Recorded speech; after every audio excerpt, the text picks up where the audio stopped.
আমার এখনও ভয় লাগতেছে। এখন কেন আমি মনে হয় মৃত্যুর আগ পর্যন্ত এই আতঙ্ক, এই ভয়টা নিয়ে হয়তো বেঁচে থাকতে হবে।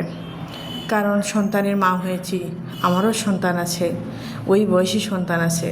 আর এখন শিশুরাই কেন এত এত এত নারী এবং শিশুরাই কেন এত নির্যাতিত হচ্ছে? মানে আমার কথা, মানুষের মানে আমাদের সমাজে মনে হয় একদম পচে গেছে।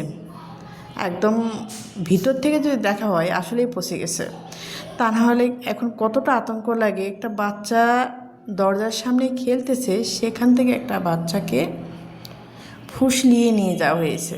এবং সেটা কে করেছে? একজন মহিলা। একজন হয়তো সে কখনো সন্তানের মা এখনো হয়নি, কিন্তু সেও তো মায়ের মতো একটা মানুষ।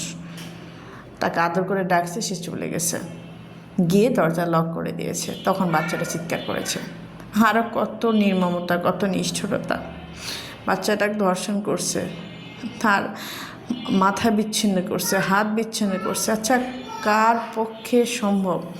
সুস্থ কোনো মানুষের পক্ষেও সম্ভব দেখাটা সম্ভব না। শুনেছিলাম যারা পোস্টমর্টম করে তারা নাকি পোস্টমর্টম করার আগে নাকি নেশা করে, মানে যে লাশ কাটে, যে ডম, সে মানে স্বাভাবিক থাকে না। তাহলে তারাও কি নেশা মানে এই যে করছে? সে যেমন অবস্থায় থাক, আমরা তার কঠিন কঠিন প্রকাশ্য শাস্তি দাবি জানাচ্ছি, কঠিনভাবে।